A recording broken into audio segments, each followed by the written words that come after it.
Hey everyone, okay, so I'm going to try and be really quick about this and tell you how I became a makeup artist, and hopefully you won't be too bored. So originally I started off, I originally trained in exercise and nutrition and did that, passed all those exams and went out to try and work for it. I soon became quite bored, and at this time I started to develop problems with my skin with acne, and that enveloped my entire world at the time. I became totally obsessed with this horrible condition that was affecting me and the fact that I wanted clear, gorgeous skin, which I didn't have. So that was what really sparked off my interest in makeup. I'd had one as a child as well, but it kind of waned as I got, kind of dissipated as I got a bit older. So the acne really threw me into it. Once I healed the acne and it had been, for all intent and purposes, cured, I then wanted to know everything I could know about makeup. And that was in my early 20s, and that's how it started. I read every book I could possibly get. There weren't any DVDs or videos really available at the time, so everything I learned was self-taught. Up until when I reached 30, I decided to get qualified, which wasn't necessary because I was working before that anyway, but you can absolutely get a qualification. I just wanted one and went to London to get one. And it was okay, it was very amusing, the instructor was very nice. But I don't want you to think that it kind of just, oh, I suddenly was a makeup artist. I was training self-taught from my early 20s. During that period, I had to still work in jobs that I didn't like doing.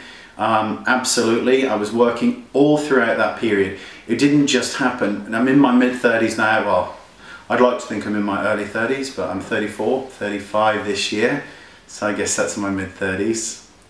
And you know, it didn't just happen. It took a long time to build up and build up and build up. I didn't promote the way that I could have and should have, but I wanted a quiet life and I wanted an easy life as well. But I wanted one that was fulfilling.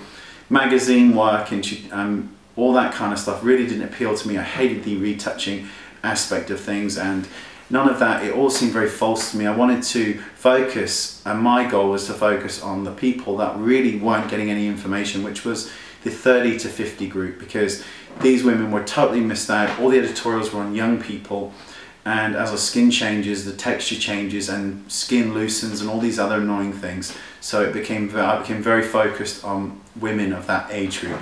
Also, my friends growing up were always much older than me anyway, so I could always practice on them and kind of perfect the techniques that I needed to learn. But it was never a gradual, it was always a gradual process. It never just happened or anything like that. It takes work and it takes a lot of dedication. You have to love what you do. If you love makeup and you think about it all the time, you're a makeup artist. It doesn't matter what qualifications you have. You don't need to have a qualification to work.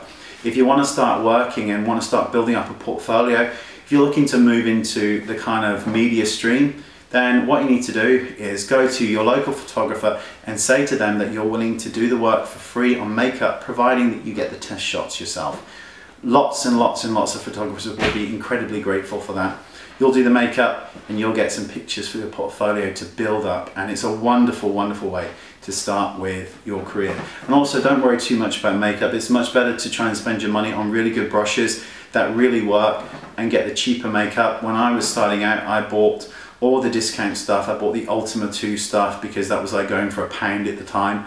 So I bought lots and lots of those, and it wasn't until much later in my career, in my late 20s, when I started to get more money and have more money and work more, that I could afford all those kind of more expensive products. It does take a long time. You have to love what you do. I love what I do. It's an amazing job. It's brought me more than I could ever have anticipated. That something I thought was just a hobby and obsession for me at the time is a full-fledged career, and one that I work at every single day, and it pays beautifully, and you can absolutely do your dream. You can have your dream. You can be a makeup artist. You can do all of those things. It just takes a dedication and a plan. Always have a plan. Always write down what you want to do. There's something about having a written goal in front of you that will absolutely propel you forward to see it. Don't keep it in your head, write it down. It's an amazing way. When I look back at some of the goals I had, it's amazing to see that you've achieved them. You don't realize you've achieved them because you see yourself every day. Everything's such a gradual process, and then you can see them and you know you've achieved them. It's a great feeling. So The main advice is to know what you want to do, know what field you want to go in, practice your ass off as much as you can, practice on older people. If you can get somebody in their 50s to look phenomenal, you can work on somebody that's 16 just like that. So be dedicated, write your goals down, and don't ever let anybody tell you you can't make it, you can't have a lovely life, you can't have a good career, you can't earn decent money, because you can do all of these things if you try hard. And probably the best bit of advice I ever had was to be nice, because nice will take you further than talent will. I'm not the most talented makeup artist. I know where my strengths lie. My strengths are in contouring and highlighting. That's what I learned first. That's what I love the best still, even now. But I'm not the best, I'm not the most talented, I'm not the most artistic, but I'm nice, I'm friendly, I try and be funny, and I try and make everybody feel nice and try and laugh with them, because when you connect with people like that, you will often be booked again and again and again and again by people, because you're so easy to be with. It doesn't matter how talented you are, if you are absolutely vile, it just will not happen. Be nice, be kind, because it will take you further than anything else. There you go. That's my pearls of wisdom. Thanks for listening. Bye-bye.